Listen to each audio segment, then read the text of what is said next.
¿A esto? Pues bueno, muy buenas noches, bienvenidas, bienvenidos a la primera sesión de Historia de México. Es un curso un tanto comprimido, ahí les pido una disculpa. Estamos sujetos a marcos de tiempo que, bueno, hace que esto sea un tanto más intensivo. Sin embargo, la ventaja que se tiene esta asignatura, a salvedad que en niveles anteriores les hayan dejado por ahí un ligero, gran trauma, pues es que tienen referencias. Es una materia que como español, matemáticas, la han conocido desde su más tierna edad. Inclusive por ahí han hecho cosplays, ¿no? De Miguel Hidalgo, de las Adelitas, de los revolucionarios, marcharon vestidos así cuando eran niños y jóvenes. Entonces, no es un territorio ajeno.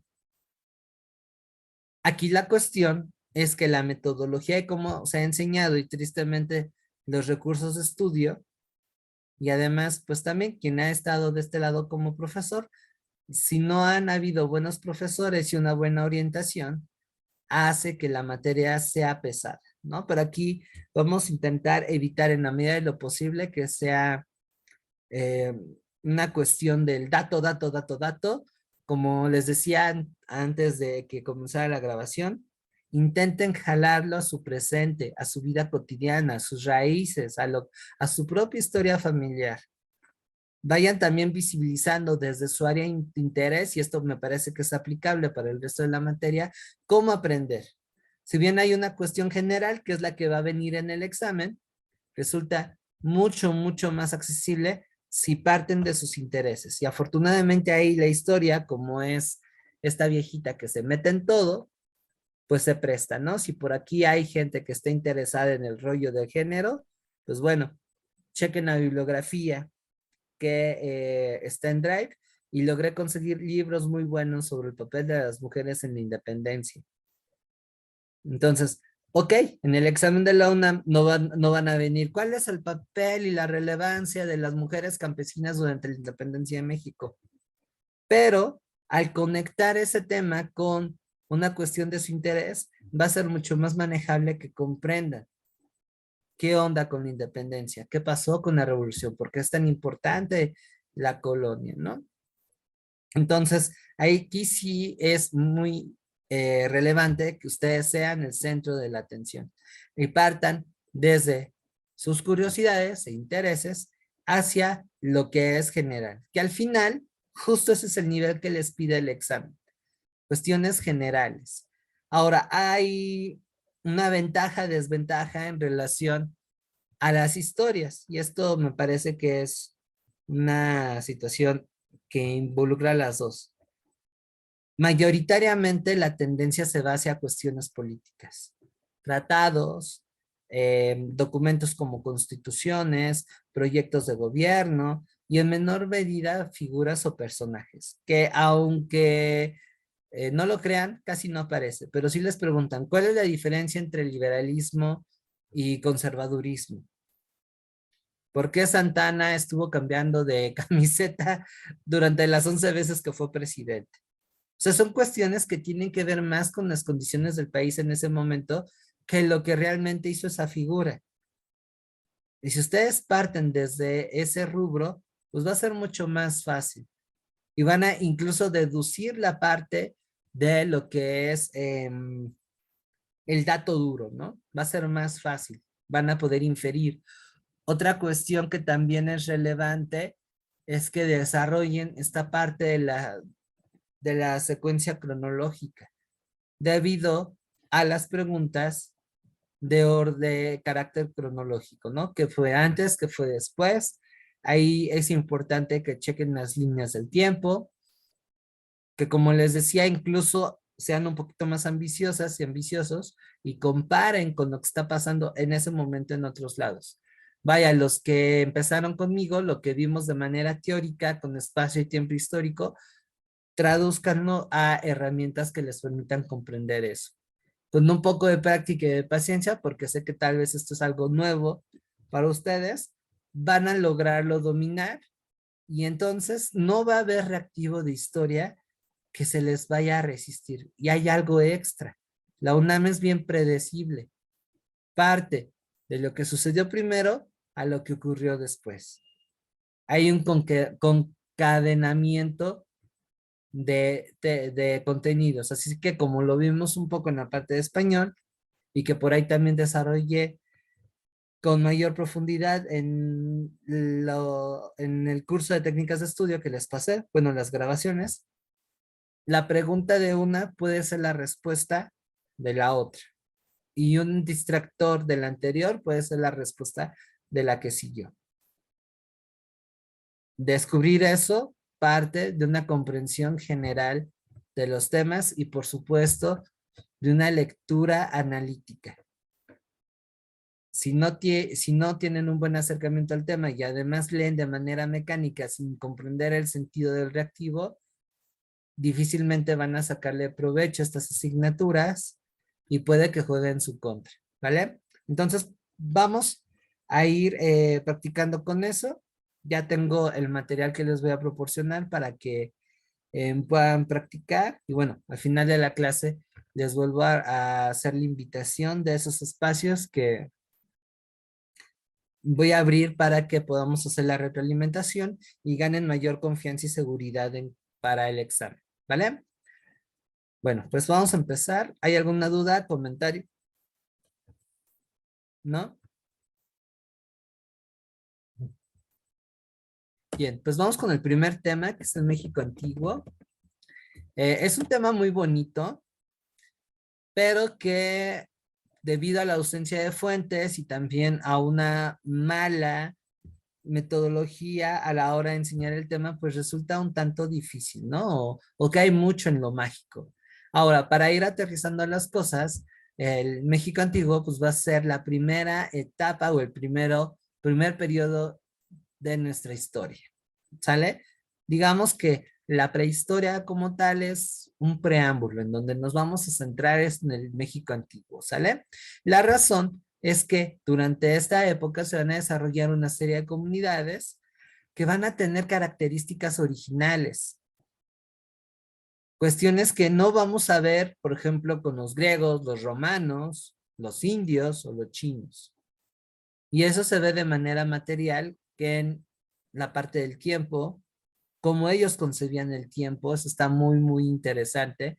La cuestión de las matemáticas, ahí destacan, por ejemplo, los mayas. Y bueno, si sabemos matemáticas, podemos ser buenos arquitectos, astrónomos, entre mil cosas más. El legado que generaron estas comunidades, que dizque que son parte de nuestra identidad, es ahorita vamos a ver qué tan cierto es, pues se mantiene, ¿no? Y eso lo podemos ver con los alimentos que consumimos cotidianamente, ¿no? No de a gratis nos dicen hijos del maíz. Así es que en esta clase, perdón si por aquí rompo algunos corazones, vamos a ver de manera panorámica lo que ocurrió en este periodo, considerando las limitaciones que tenemos en cuanto a las fuentes, porque como también ustedes sabrán, durante el proceso conocido como conquista, hubo una destrucción de referencias y lo que quedó tiene un sesgo de carácter cristiano europeo, entonces es todavía más complicado acercarse a cómo vivieron ellos, ¿no?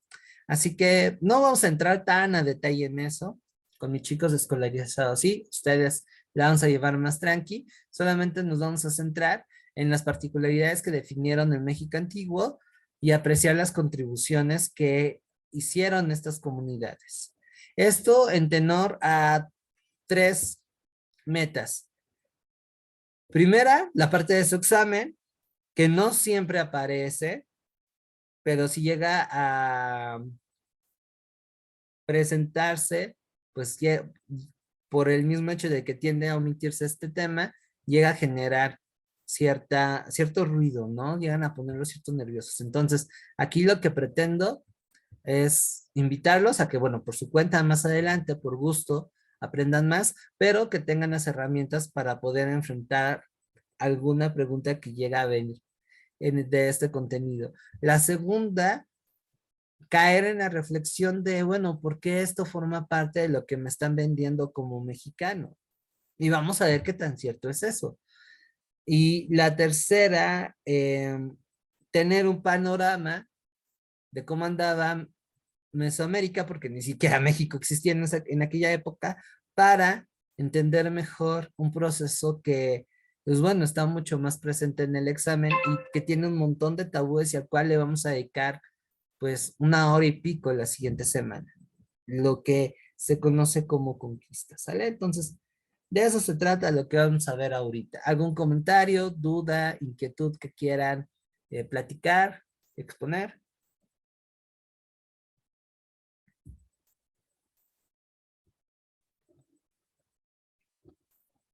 Naranjas dulces, limón partido. Bueno, pues nos vamos a arrancar.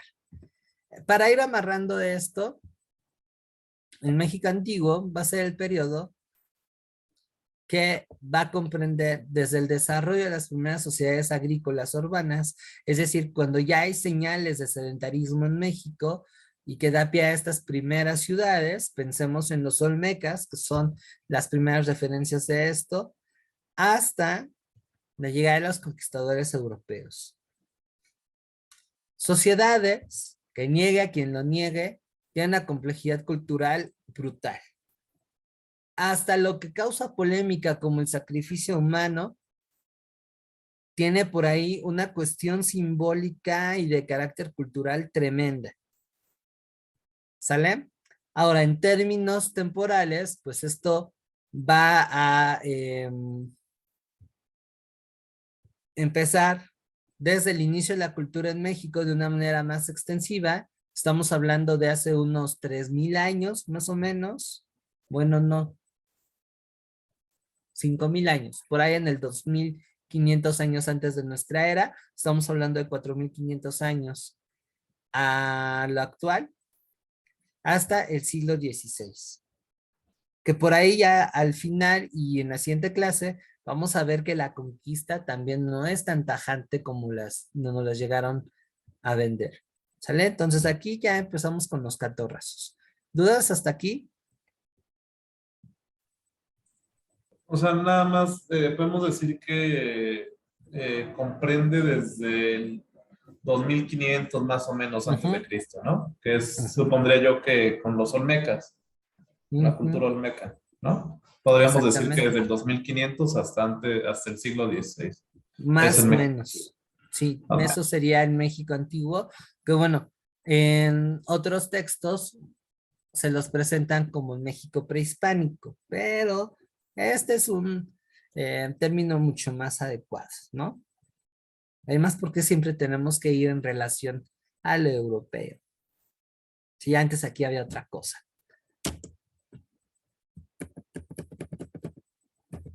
Bien, ahora vamos a entrarle por la parte de la geografía. Para empezar a estudiar con mayor detalle y facilidad este tema, vamos a dividir lo que hoy es el territorio mexicano y prácticamente un tercio del de Estados Unidos y Centroamérica en tres territorios: Aridoamérica, Mesoamérica y Oasis América. A esos términos se les llaman áreas geográfico-culturales.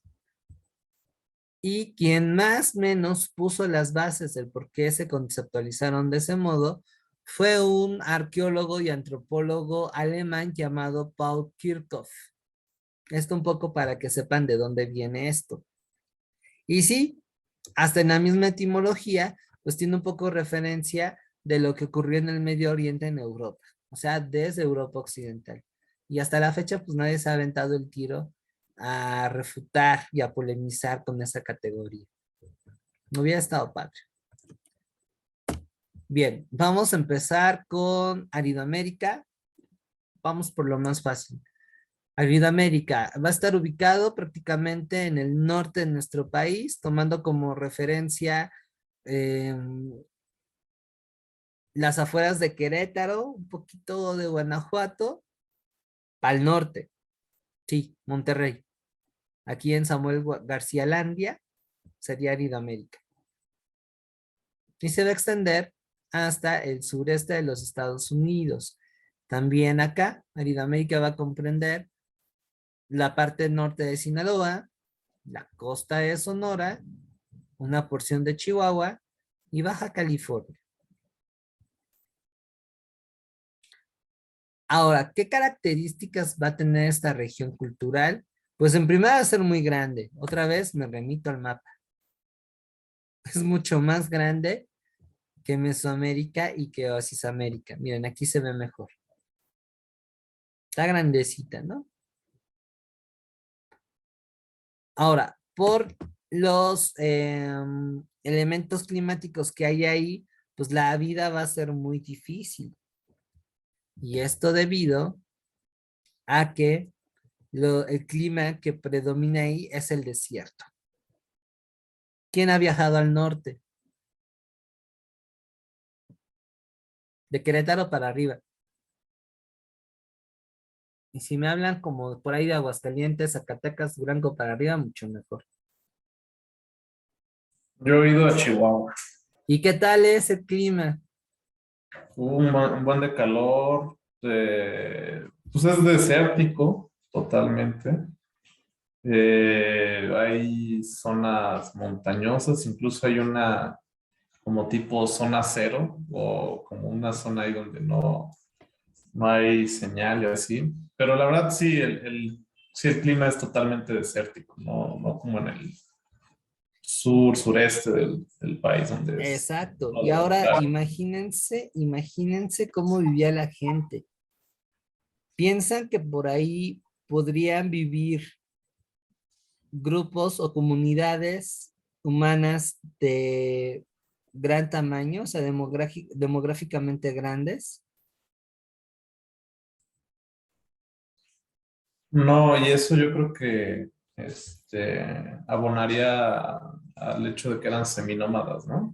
O nómadas, exactamente. Nómadas. Entonces, aquí hay que ver que la vida está muy difícil. No hay condiciones para generar una agricultura extensiva y esto va a llevar a que las comunidades en primera sean pequeñas y anden de pata de perro, literal persiguiendo sus medios de subsistencia. Luego entonces estamos viendo que estas culturas o comunidades van a centrarse en la caza, así que no van a ser melindrosos, lo que caiga desde una lagartija hasta un venado si por ahí llega a aparecer, la pesca, porque por ahí hay ríos y lagos, aunque no son muy grandes, y la recolección, sobre todo de frutos secos, cactáceas, lo que sobrevive en el desierto. En algunos casos, por ejemplo, en ciertos valles de San Luis Potosí, Aguascalientes, Sinaloa, Durango, Chihuahua, parte de Sonora, Coahuila también por ahí llega a aparecer.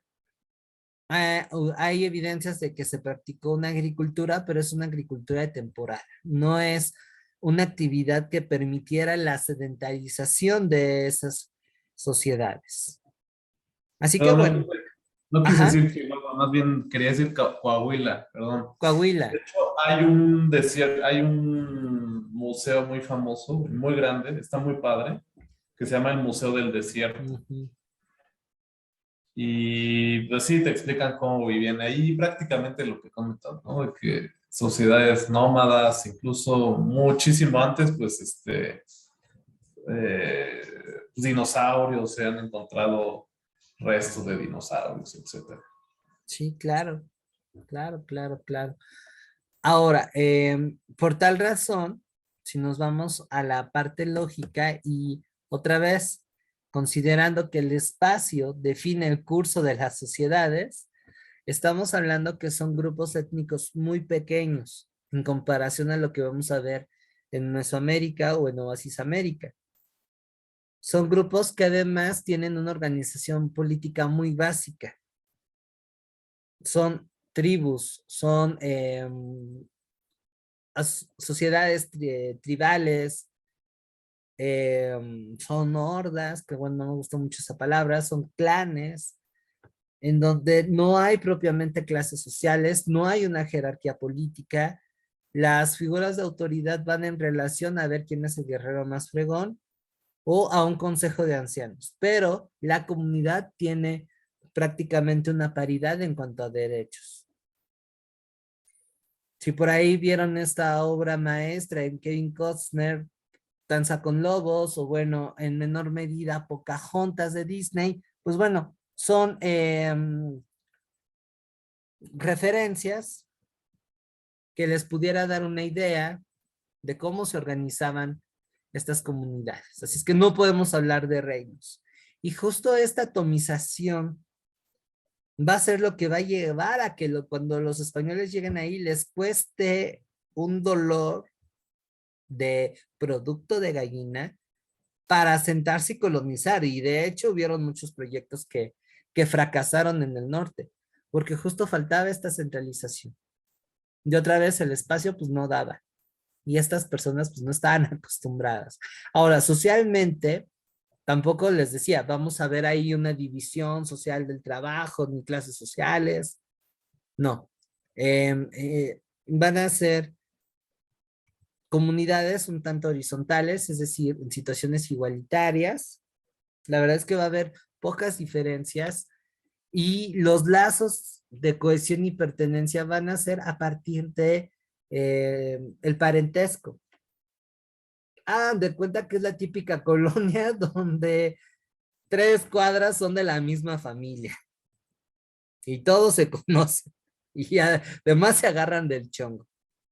Así andan estos hermanos, ¿no? Entonces, los acaxes, los caxcanes, los cochimíes, cuapas, guachichiles, guamares, guaycuras, guarijos, huicholes y demás van a tener más o menos esa cuestión. Que ojo, eso no quiere decir que sean mejores o peores a lo que vamos a ver en Mesoamérica. Simplemente son cuestiones particulares que de acuerdo con el espacio y tiempo desarrollaron. ¿Vale? Ahora, ellos genéricamente son conocidos como chichimecas y no es un nombre que ellos que se adjudicaron por sí mismos. No se presentaron y, hola, soy Piedra Pintada, proveniente de la etnia Caxa y soy chichimeca. No. Ese término lo crearon los aztecas para referirse a las tribus que vivían más allá del norte de sus dominios. Y de hecho es un término bastante peyorativo porque significa gente perro, lo cual habla que incluso aquí habían ciertas conductas y perspectivas de que, o sea, güey, yo soy de lo más chingón y tú, como te la pasas cazando y recolectando, pues eres viltaca. Bueno, no le dijeron así, pero sí le pusieron un término bastante ofensivo que evidentemente los españoles van a retomar.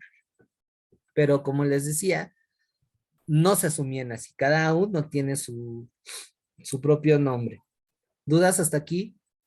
Oye, decías que este término lo pusieron los Los aztecas aztecas, ajá, y significa gente perro. ajá, Ok, listo, gracias. de nada.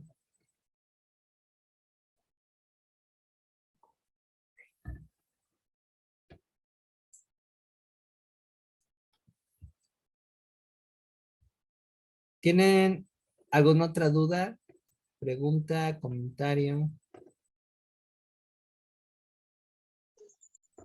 ¿Hubo alguna civilización ahí, en algún nombre en concreto que defina esa zona de Aridoamérica?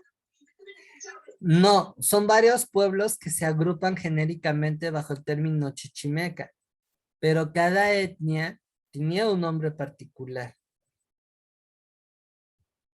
Aunque hay conocidos, ¿no? Por ejemplo, los Ujú. huicholes, los yaquis últimamente en este sexenio, ¿no? De que devolverles las tierras que les quitaron. Los zacatecos, supongo que de ahí viene la palabra del Zacatecas, estado, claro, ¿no?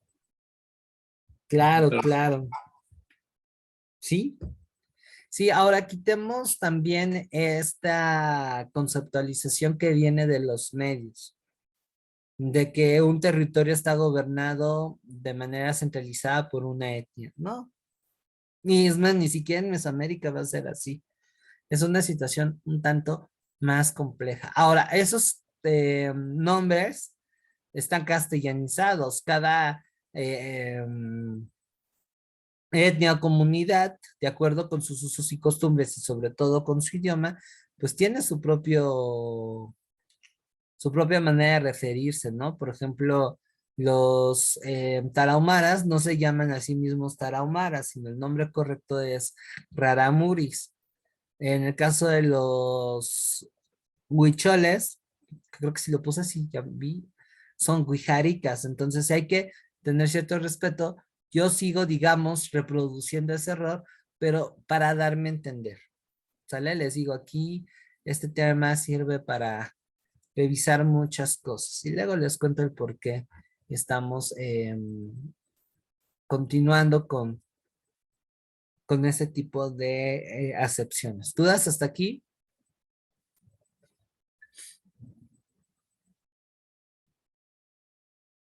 Vale. ¿No? Bueno, ahora vamos a Oasis América, que va a ser un área intermedia entre Aridoamérica y su cultura de cazadores recolectores y Mesoamérica. ¿Qué quiere decir con esto? Que en Oasis América vamos a ver elementos de ambas áreas culturales, es decir, van a haber tanto sociedades cazadores recolectores que van a andar del tingo al tango, como comunidades o etnias que van a tener un papel similar a las de Mesoamérica, se van a parecer e incluso van a ser influidas en ciertos elementos culturales.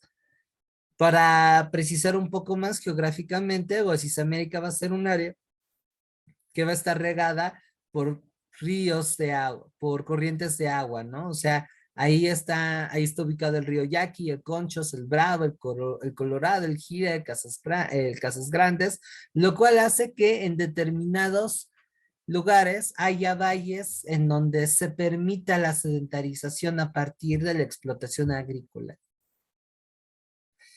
Y eso incluso, si alguna vez han viajado al norte, por ejemplo en Sonora, en Chihuahua, llegan a encontrarse valles con climas más templados. Y esto se va a extender hacia la parte suroccidental de los Estados Unidos. La parte política y social de estas culturas, pues van a tener la presencia de ambas partes, ¿no? Tanto sociedades tribales muy básicas, como comunidades más complejas. Si tienen chance como un medio activo de relajarse, un día de estos, váyanse al Museo Nacional de Antropología, váyanse a la Sala del Norte y ahí, bueno, van a ver cosas preciosas. ¿Sale? Entre las comunidades que aquí más destacan son los Anasazi, que por cierto son muy famosos y están presentes en Alienígenas Ancestrales, porque tienen dibujitos que esos cuates están interpretando como seres de otro mundo, lo cual, bueno, es una completa anacronía y una interpretación errónea de los documentos y las referencias. Están los Jojocan y los Mogollón. Hay una teoría, por ejemplo, que plantea que el origen de los aztecas está aquí, que fue una comunidad de una de estas tres tribus, no recuerdo cuál, que se va a desprender del núcleo central de esa sociedad y se va a ir hasta el sur en peregrinación. Pero bueno, esa es una teoría. Ahora, estas tres comunidades van a extenderse desde Utah, Arizona, Nuevo México, Colorado, Estados Unidos, hasta Chihuahua. ¿Sale? ¿Comentarios, dudas?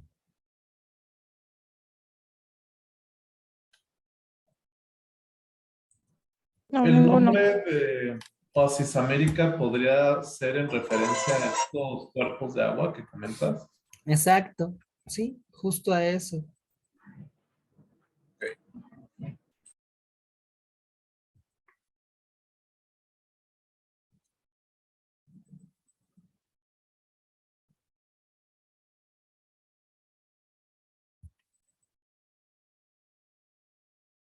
¿Vale? Bueno, ahora nos vamos con la tercera etapa, bueno, perdón, con la tercera área, que es Mesoamérica. Nos vamos a quedar un poquito más por cuestiones de contenido, porque es la que más tiene referencias, ¿sale? Mesoamérica, bueno, va a ser una región histórica o un área geográfico-cultural, como le llaman, que va a abarcar desde el centro de Sinaloa, bajando hacia el Bajío por el río Lerma y Pánuco, o sea, va a ser como la fronterilla, una parte del norte de Veracruz, de tu tierra, Lisette, y se va a extender hasta Centroamérica. Prácticamente va a llegar hasta lo que es Nicaragua. O sea, aunque bueno, aquí el mapa lo presentan como más chiquito. Su nombre va a ser definido así porque va a tomar dos ríos como referencia, ¿no? Que bueno, es la misma lógica que, por ejemplo, tomaron para referir a Mesopotamia. ¿Sale? Y aquí vamos a ver que la variedad climática va a ser mucho mayor que en el norte. Estamos hablando de regiones que van a presentar climas secos, semisecos, por ejemplo, Querétaro, algunas zonas de Hidalgo, em, Guanajuato, que también tiene esas condiciones, pasando por el clima templado de lo que son los valles del Valle de México, por ejemplo, del Altiplano Central, Puebla, Tlaxcala, que tiene también ese tipo de climas, el oeste de Michoacán, norte de Oaxaca y Guerrero, y ya de ahí para el sur nos vamos con el clima húmedo, tropical, la selva, que va a estar cada vez más presente en Chiapas, por ejemplo, Yucatán y de ahí, bueno, hasta Centroamérica. ¿Ok?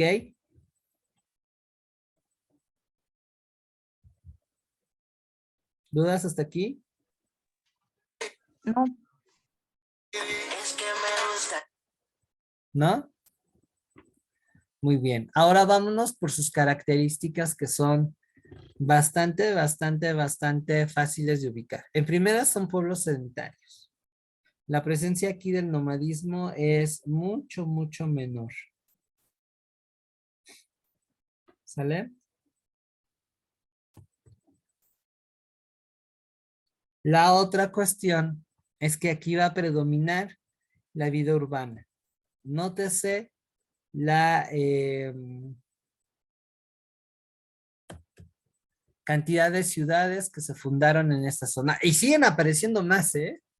Ahora con el rollito del Tren Maya, justo en el tramo por donde va a pasar, se descubrió una serie de ruinas que son importantes. Muy importantes. Entonces, bueno, eso nos habla de la cantidad de poblados que existían en el lugar. Algunas ciudades fueron muy grandes, por ejemplo, como Tenochtitlan, Teotihuacán, Cacaxtla, Chichen Itzá, vaya las más famosas, pero otras fueron un poco más modestas. Y todo esto se debió gracias a una economía basada en agricultura.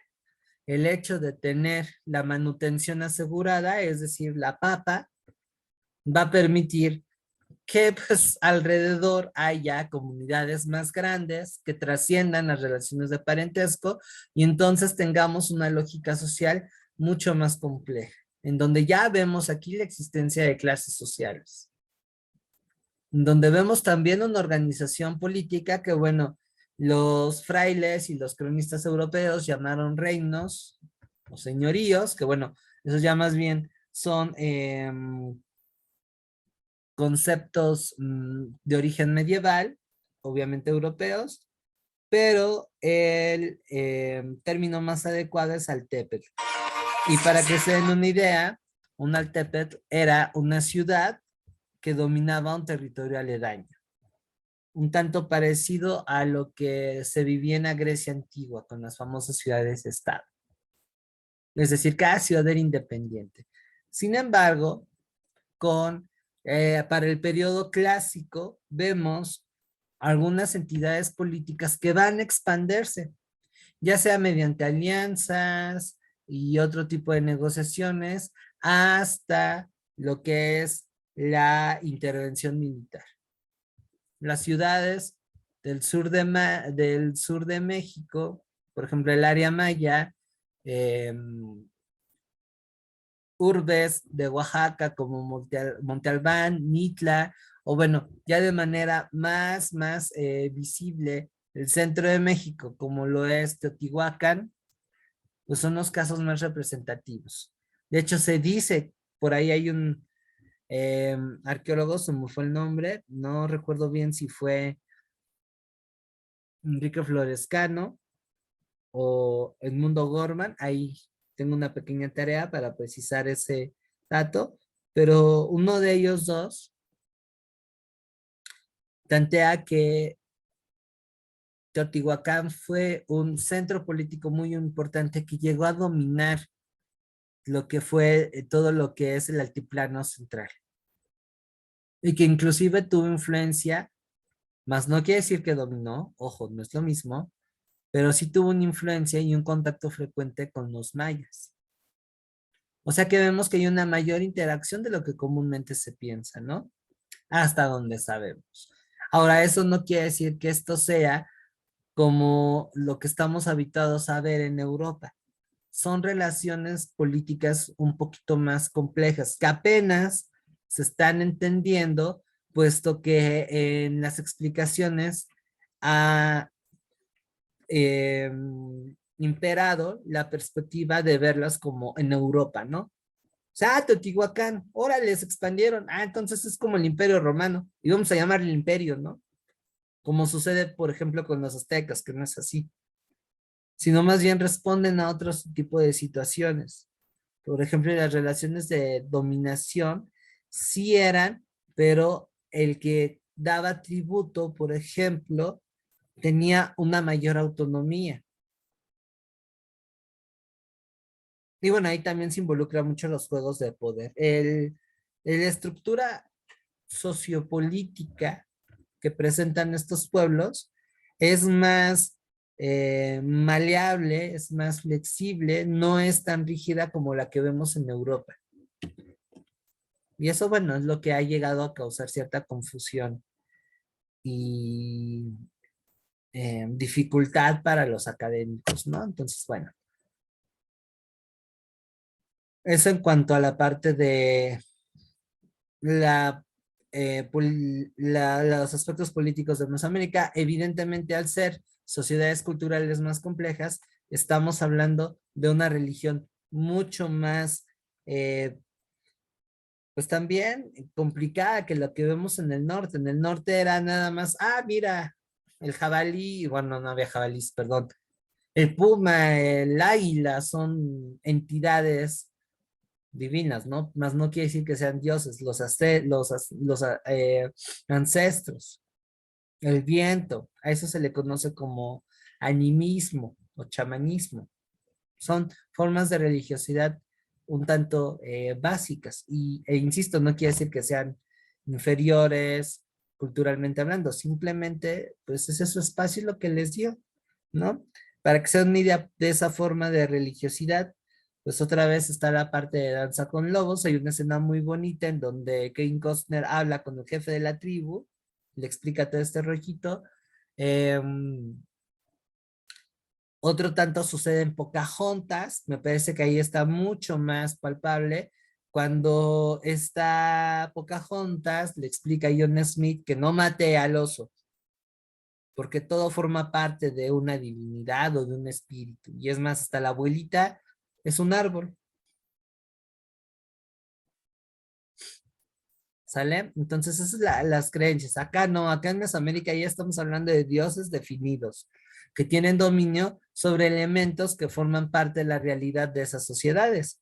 Y al ser estas comunidades dependientes de la actividad agrícola, la parte de la dualidad, de la fertilidad, pues va a estar siempre presente, la parte de los ciclos.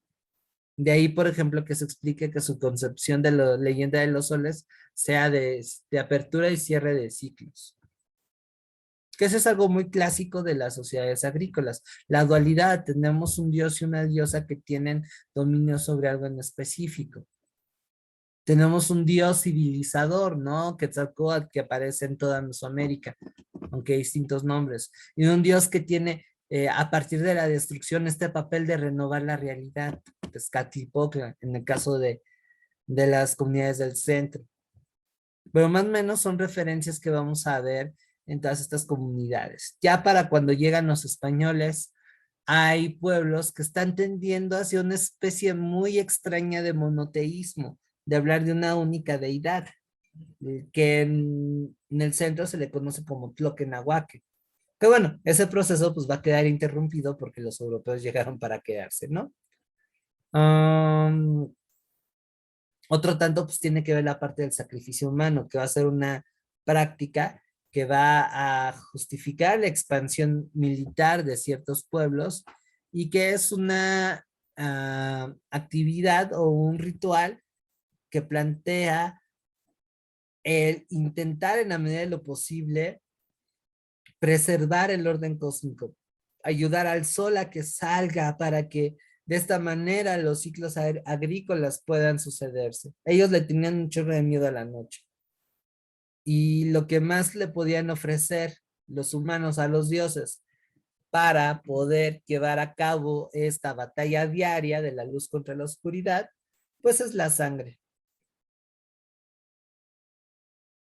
Por eso incluso en algunos casos ¿cómo se llama? El sacrificio humano era no un castigo, sino un premio. Es que me gusta. ¿Sale? ¿Dudas hasta aquí? No, ninguna. Perfecto. ¿Los demás? No, ninguno. Bien, eso está más padre con la parte del Museo de Antropología. Espero algún día que ya más tranquilillos podamos dar un rol. Tengo amigos que se la saben más en esto, ¿eh? Ahora, ¿cuáles son los pueblos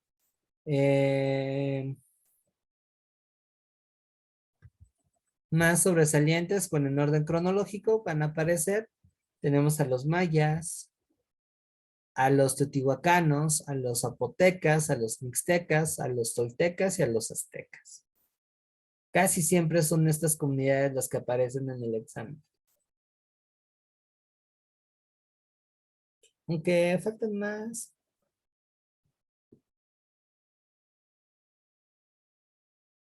Pero como diría Alberto Sierra, esto es lo que hay.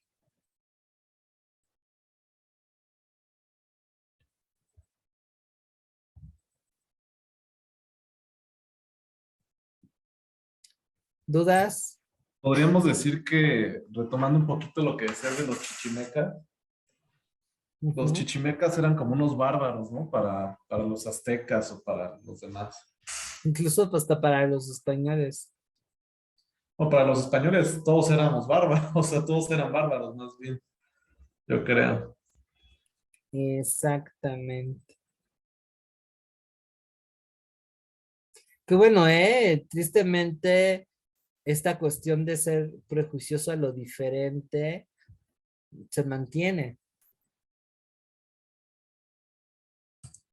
Sí, claro, la es que yo creo que nunca pues nunca los quisieron comprender, ¿no? Simplemente fue un tema ahí de dominación y ya, pero yo creo que hay muchas cosas muy rescatables que tenían esas culturas comparado con bueno, los españoles, ¿no?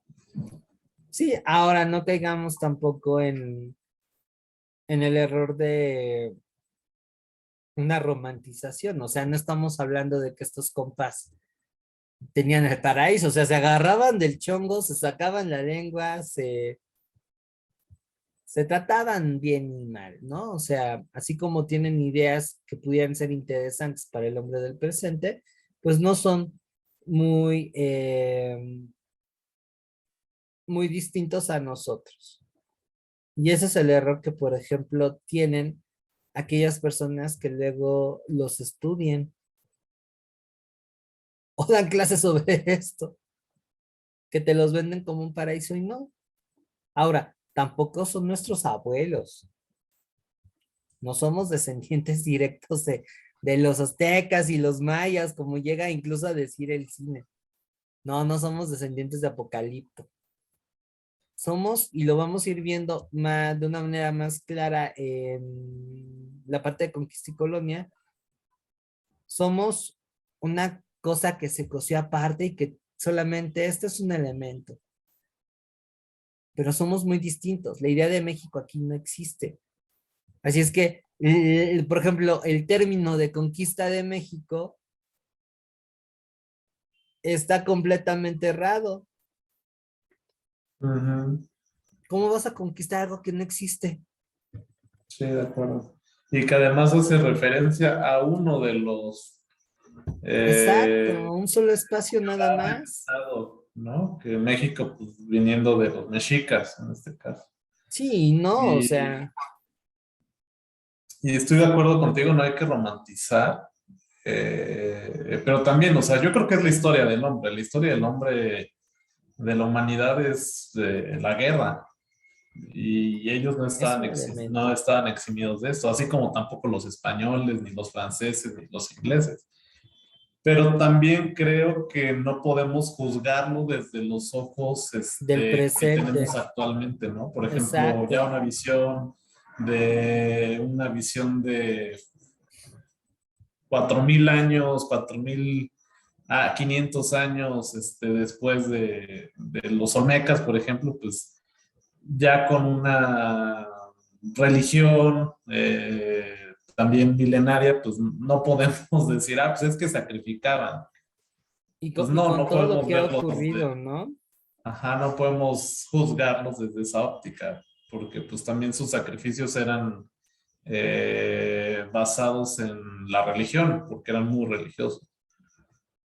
Exactamente. Exactamente. Entonces, hay que ver las cosas en su justa medida y en el contexto en el que se están desarrollando.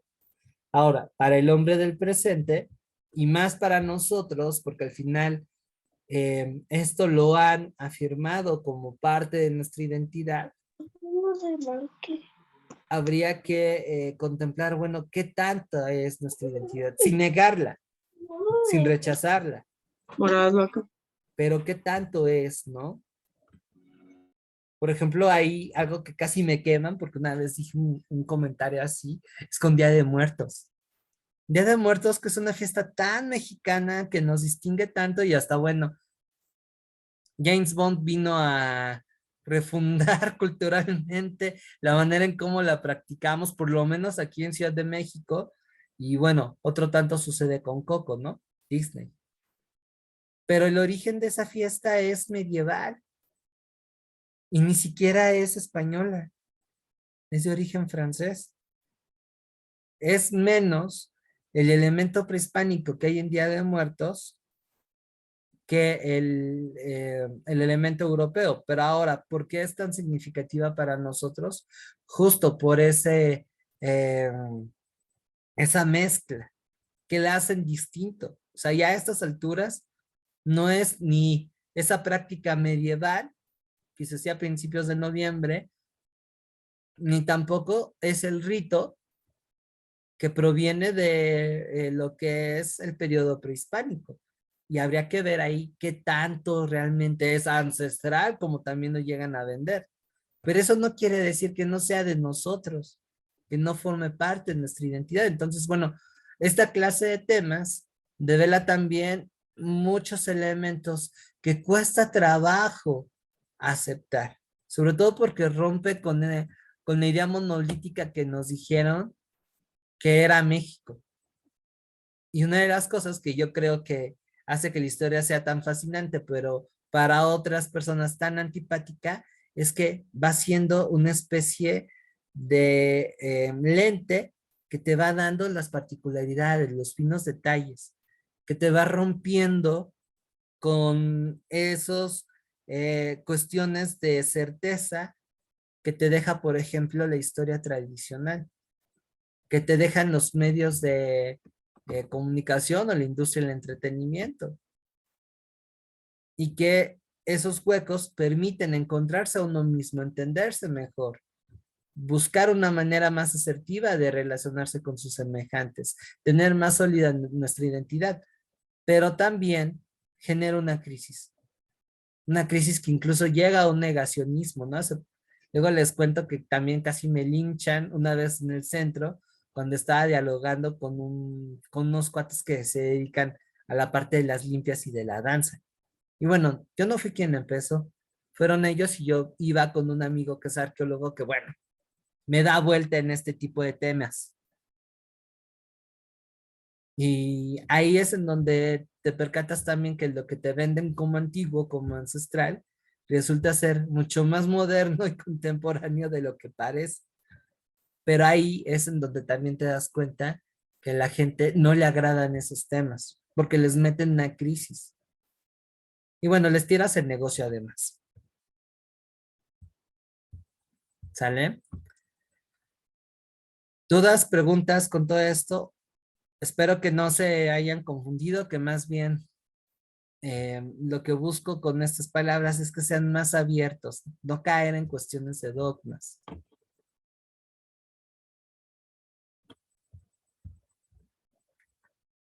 ¿Sale? ¿Dudas, preguntas? No, ninguna. ¿No? Muy bien. Pasamos entonces a la parte cronológica.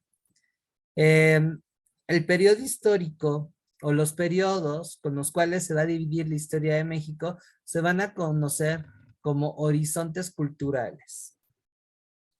Y vamos a ver que la historia del México antiguo la vamos a dividir en tres grandes horizontes: preclásico,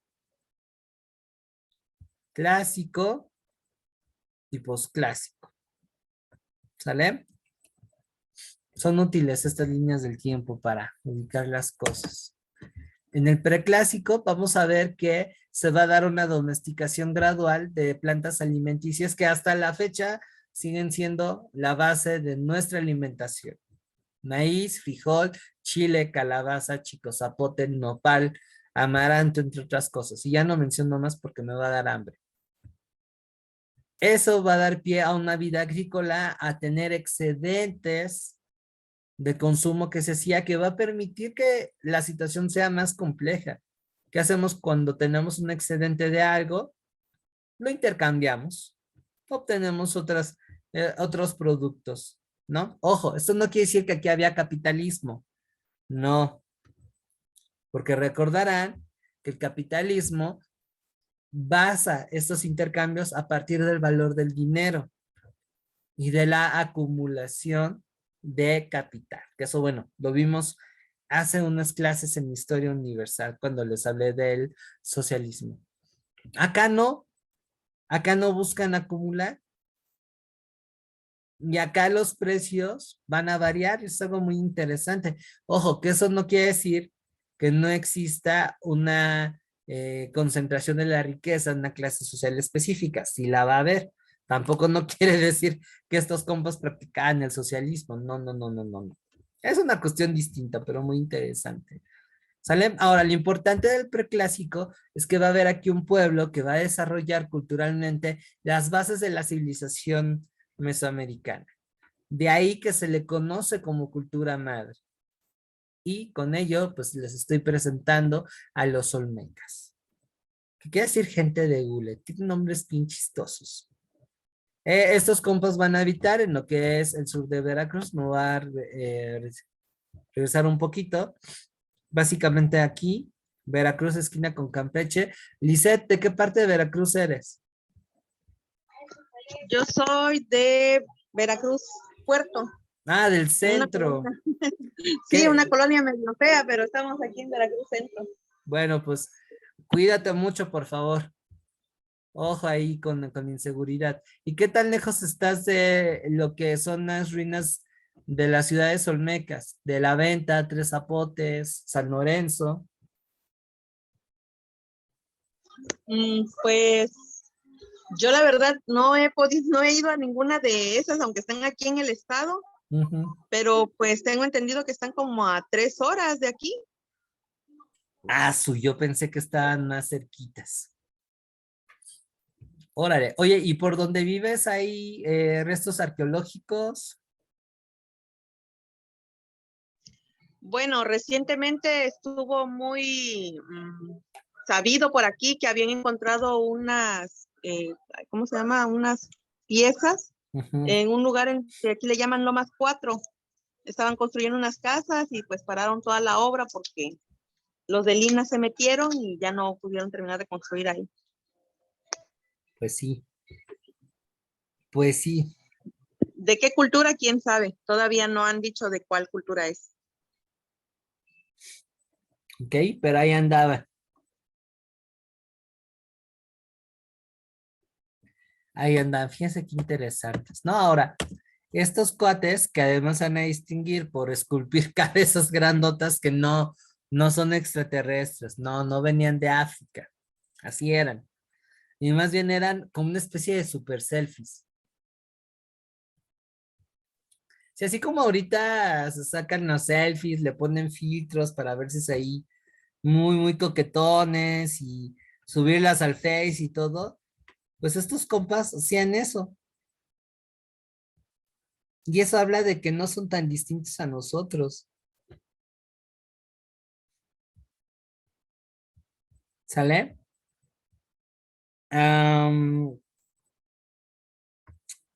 Ahora, más adelante, las bases que sentaron ellos van a inspirar a otras culturas, ¿no?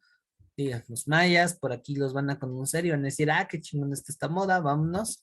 En el centro de México tenemos una cultura que se instaló en lo que es Cuiquilco, al sur de la ciudad. Para quienes viven en el defectuoso, pues esa cultura se asentó en lo que es periférico, esquina con Insurgentes, un paraje que se conoce como Cuicuilco. De hecho, yo estudié la carrera de historia en una escuela que está al lado está la Escuela Nacional de Antropología e Historia, qué lindo, y pocas veces fui ahí, ¿no? Entonces, desde la avenida se ve un poco cómo estaban, ¿sale? Solamente que llegó un volcán y pues bueno, echó a joder todo. Pero también ellos tenían influencia de los olmecas. Y para el 200 antes de nuestra era tenemos el clásico. Ahora, cuando ustedes escuchan clásico, ¿a qué les suena? ¿A qué hace referencia la palabra clásico?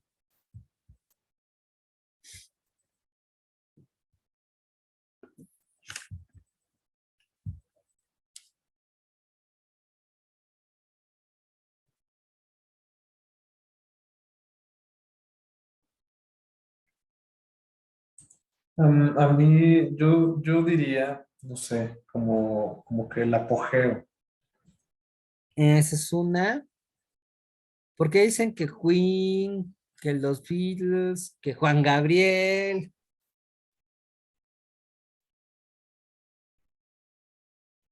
Son unos clásicos.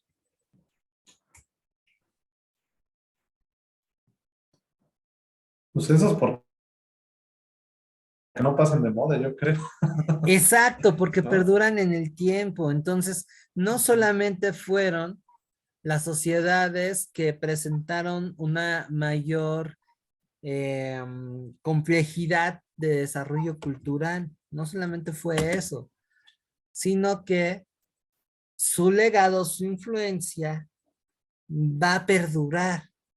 Y por eso en ese cuadrito de honor están pueblos como los mayas, en el sureste de México, los teotihuacanos en el centro, los totonacas en Veracruz. A lo mejor esa sería la cultura a la que pertenecen las ruinas arqueológicas que encontraron por tu casa, Lisette. Los mixtecos y los zapotecos. Bueno, los mixtecos anduvieron en Oaxaca, Guerrero y el sur de Puebla. Y los zapotecos hechos en Oaxaca. Quien tenga la oportunidad de tener cerca Monte Albán o Mitla, híjole, no dejen de disfrutar esos lugares, están preciosos. ¿Sale? Entonces, aquí, ¿por qué son tan importantes? ¿Qué onda, no? ¿Qué tocan estos carnales? Pues bueno, ellos van a desarrollar, sobre todo los mayas, el uso del cero, un calendario basado en ciclos agrícolas que va a tomar como base numérica el 20, o sea, adelantos matemáticos que no vemos en otros lados. En cuanto al cero, solamente los indios por su cuenta desarrollaron esa noción. O sea, ni los romanos, o sea, así de cañones estaban. Ni los griegos, Ni los ¿no? griegos. Uy, que no escuches a Anel, ¿eh? Porque si no, imagínate. Pues sí, sí, ni los griegos ni los romanos menos, pero ni los griegos. Ni los chinos, y eso que también los chinos, en cuanto a Ni los ciencia y chinos. tecnología, híjole. Porque fueron los indios, digo, Ujú. refiriéndome a la gente de la India, los que se lo heredaron a los árabes, ¿no? Y después de ahí fue subiendo y todo eso. Sí, Europa en realidad es depositaria de avances que vinieron de otros lados. Mm, Y bueno, aquí por su rollo, pues en América tenemos a los mayas que se la rifaron. No, no sé qué tanto, ahí me falta estudiar un poco más, pero no sé qué tanto en ese punto África estuviera levantando la mano, que sería fascinante conocer los avances y el legado que vienen de África, que seguramente van a estar y no necesariamente centrarnos en Egipto, ¿no? Que es de lo más comercial. Seguramente África tiene una riqueza cultural e histórica tremenda, para que vean también que la narrativa de en dónde se pone más atención en este tipo de disciplinas, pues parte de un eurocentrismo y de manera implícita desde el conocimiento hay una dominación. mm. Eso hay Y que ponérselo a también, pensar. fíjate que a mí se me hace, yo lo he pensado, pero la verdad es que nunca lo he investigado, espero algún día investigarlo, documentarme más en esto. Pero imagínate, los mayas vivieron, bueno, en el periodo clásico, ¿no? Estamos diciendo hasta el 900, Ujú, eh, ya de nuestra era. En ese momento, bueno, los mayas pues eran muy adelantados en temas astronómicos, por ejemplo, una de tantas, ¿no?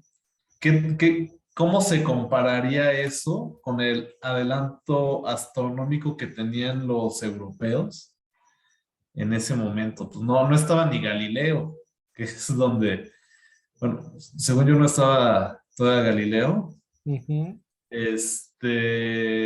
Sería interesante ver, tal vez en ese momento eran más avanzados los mayas que los propios europeos. No lo sé, igual estoy diciendo una tontería, pero no lo sé. Probablemente. Pero Ahora, me llama la atención. probablemente y sí, pero recuerda que el desarrollo de una sociedad va en relación a las condiciones espaciotemporales de esa época y parten de necesidades concretas. O sea, si los europeos no desarrollaron el cero en ese momento, eso era porque tampoco no les interesaba, andaban en otros rollos. Que eso no quiere decir que fueran más salvajes, como también lo dicen ciertos memes, ¿no? A mí me dan risa esos memes de ay, nos vendieron de gran civilizados y en realidad eran salvajes. No, eso es una especie como de racismo, pero al revés.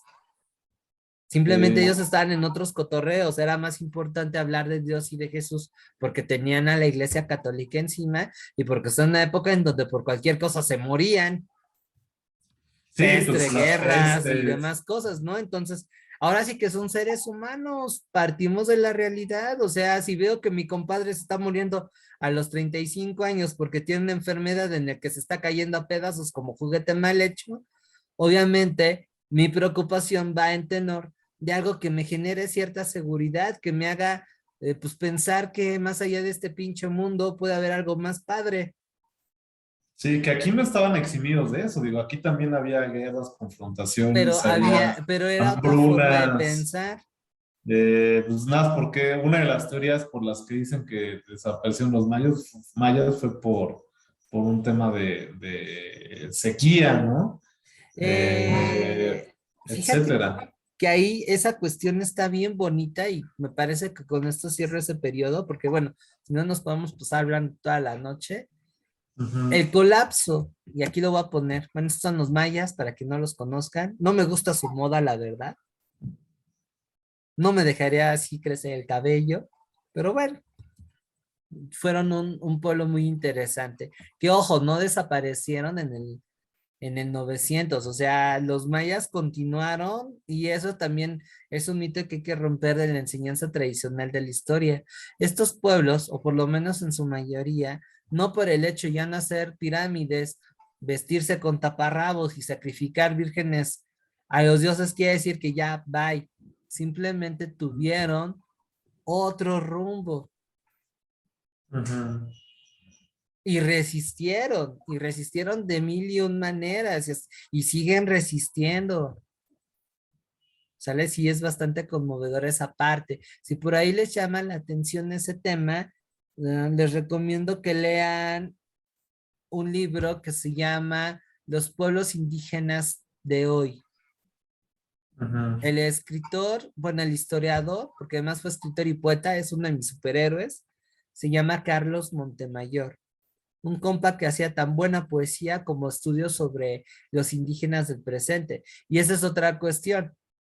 Por una parte, en la historia nos enseñan a casi casi idealizar al indígena del pasado, que es el indígena de bronce cuasi idealizado, y nada más dos civilizaciones en sí, porque no pasamos de los demás, pero culturalmente se nos ha construido una idea de que el indígena del presente a lo más es un niño grandote y que el mestizo, que el blanco están en una situación de superioridad.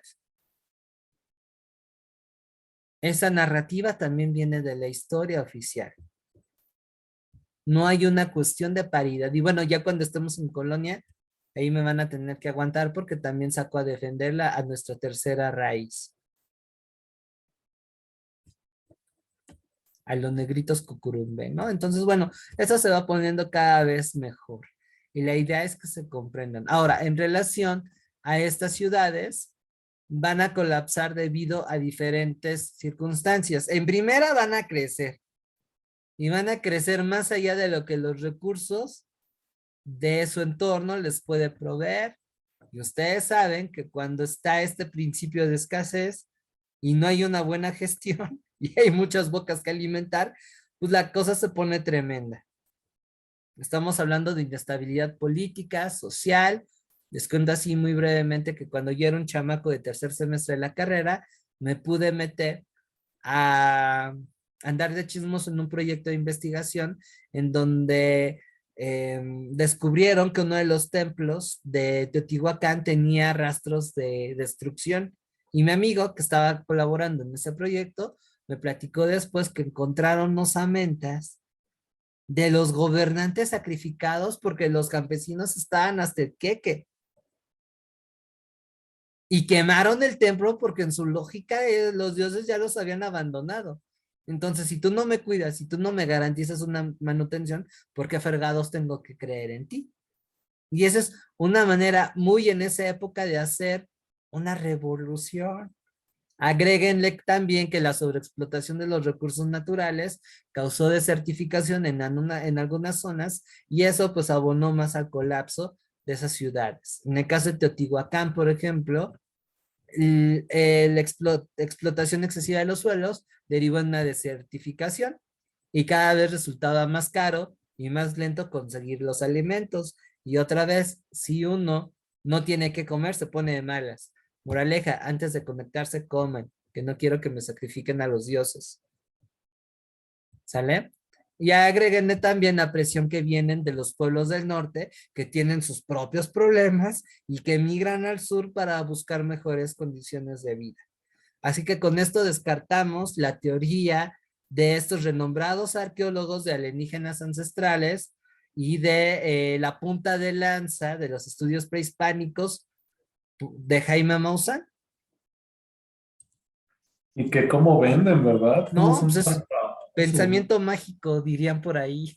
Eso, está ese como de buscando a Hitler que nunca acaba el programa ese. No, Igual el de alienígenas y ancestrales hay un son... montón de ejemplos. Hay un montón de ejemplos.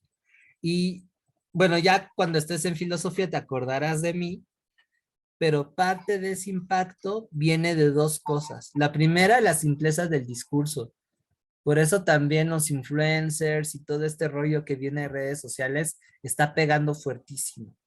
Y otro tanto sucede con memes y stickers, porque es algo que se consume muy rápido, que Sí, no es es un producto. complejo, no es Es un complejo. producto.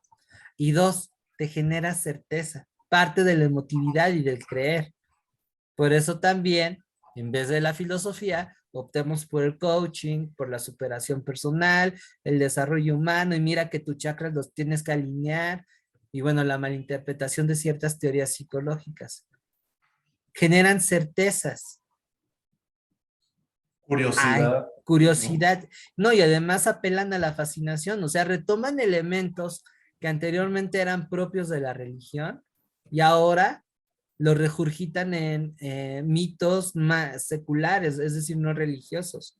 El pobre es pobre porque quiere, echándole ganas avanzas, decrétalo y lo obtendrás, el universo juega a tu favor y bueno, esto, aunque suene un tanto agresivo, lo digo con todo respeto si por ahí hay alguien que coquetea con esas cuestiones.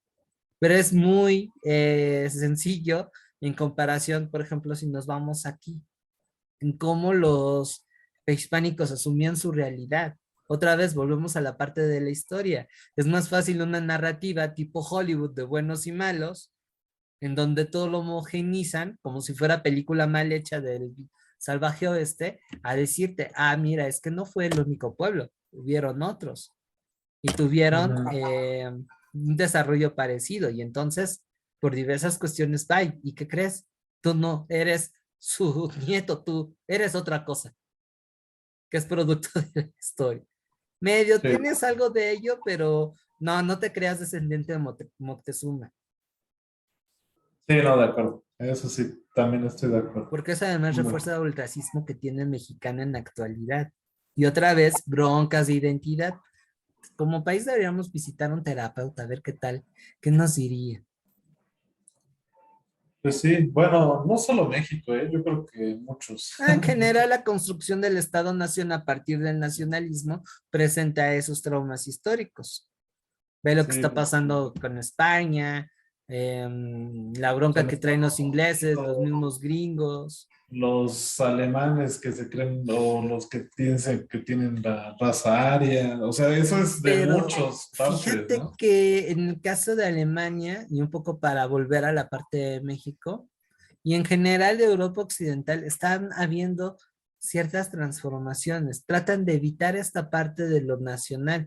Intentan ser, que no les sale tampoco bien, un poco más flexibles, abiertos, tolerantes e interculturales. Pues siento yo que más que intentan, tienen que, no Y les eso, queda pues ya. bueno, benditas migraciones, ¿no? Sí, entre que ya no tienen gente, otras cosas políticas, ¿no? Ujú. Entonces, bueno, acá, por ejemplo, el hecho de apelar todavía al mito de la raza de bronce, pues es porque en cuestiones identitarias, insisto, nos dieron certezas, pero ya si le rascamos tantito a la historia, resulta que eso es un mito. O sea, sí somos producto de un mestizaje, pero es un mestizaje que parte de la pluriculturalidad y si no me creen, láncense un sabadito a las 2 de la tarde a Bellas Artes y en ese cruce con una calle que se llama Eje Central, me encanta ponerla como ejemplo porque ahí se sintetiza lo que es México. Vean las costumbres, no todos somos guadalupanos y le vamos a la América o nos gusta el soccer.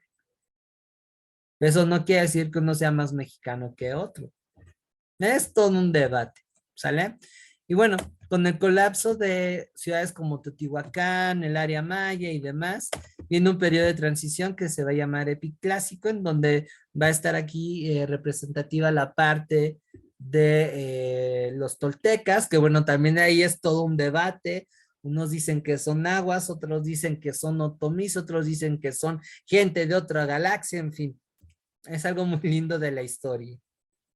¿Sale? Y bueno, estas personas se van a ir diluyendo con el paso del tiempo, van a seguir habiendo migraciones desde el norte que va a mover el avispero del Valle de México y vamos a entrar al periodo conocido como posclásico, que va a ser un periodo en donde va a estar más presente la guerra, no solamente como una cuestión ritual, sino también como una actividad que plantea una movilidad social, a diferencia, por ejemplo, de la sociedad medieval, en donde campesino eres, campesino son tus hijos y campesino morirás, y así hasta por los siglos de los siglos. Acá si tú eras un igual, es decir, un campesino que no tiene familia noble, pero si tú tenías ciertas aptitudes, podías escalar. O si eras bueno en la guerra capturando prisioneros, te daban condecoraciones que te llevaban a una distinción social. Otra cuestión también muy interesante que incluso que de hecho le sacara canas verdes a gente como Karl Marx, es que hay una combinación entre lo que es propiedad privada y una sociedad jerarquizada a prácticas de carácter comunitario y de organización colectiva. Por ejemplo, en Tenochtitlan, cada barrio se organizaba de tal manera que entre todos explotaban la tierra que les correspondía y hacían una repartición más o menos equitativa de la riqueza. Pero eso convivía con una estructura netamente vertical en donde le tenías que mandar a Huitatloni una parte de tus productos. Y que este güey no vivía en una casita, vivía en palacio. Entonces es algo que, por ejemplo, a la gente que era externa a América, pues sacaba de onda. Dijo, ¿cómo chingados lo voy a hacer? Marx no pudo, ¿eh? Y hasta la fecha, meterse en ese tipo de cuestiones tampoco nos resulta factible.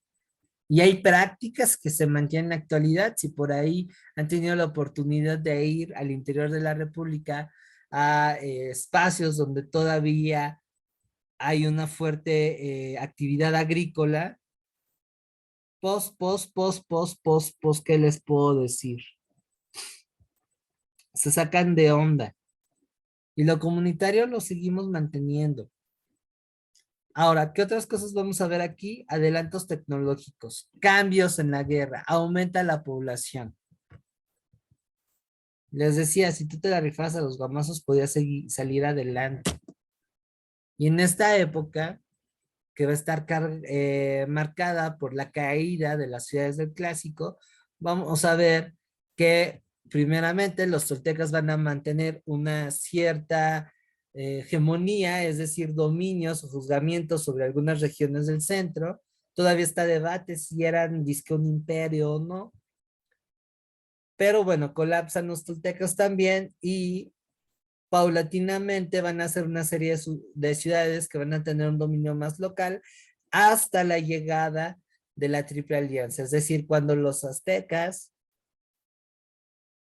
pasan de ser una tribu pinchurrienta que se alquila como mercenaria y se asienta ahí en un lugar que nadie quiere, pero que bueno, resultaron ser muy buenos ingenieros.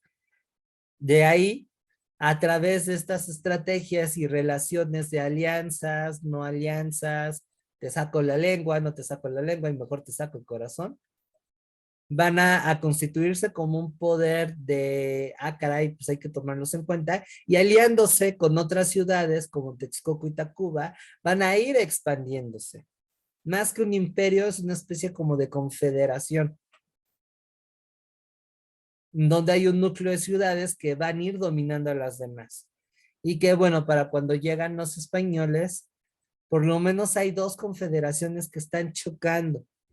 Y eso, por ejemplo, es uno de los aportes que hace este señor Pedro Salmerón.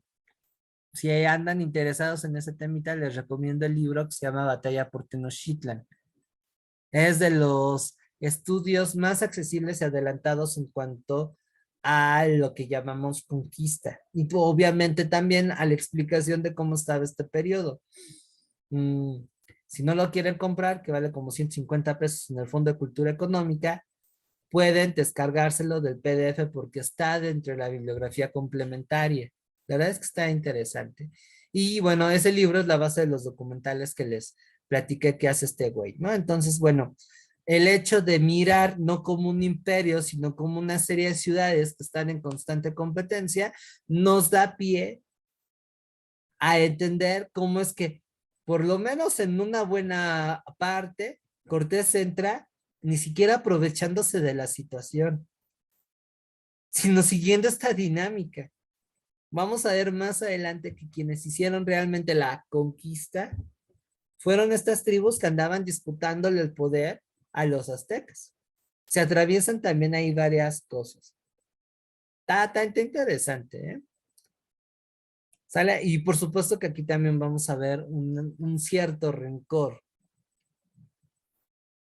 sobre todo entre los pueblos vulnerables, lo cual nos lleva a ver que de manera simultánea y paralela a la famosa conquista hay una revolución social porque la gente de abajo está hasta la madre, no solamente de la dominación de los aztecas, sino de los caciques locales. Y eso va a ser que quienes resistan esta cuestión tomen de parapeto y de vehículo la invasión o conquista de los españoles.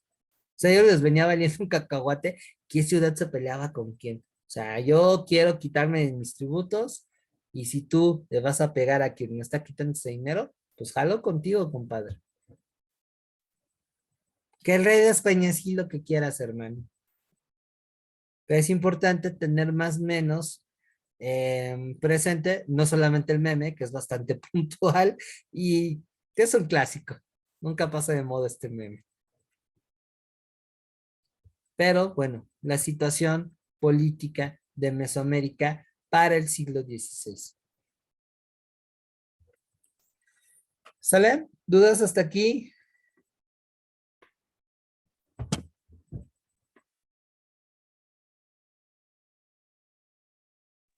No, ninguna. Gracias. ¿Cómo se sintieron? Bueno, y para quien quiera ver cómo está el asunto, pues aquí hay un mapita. Y tenemos a los aztecas.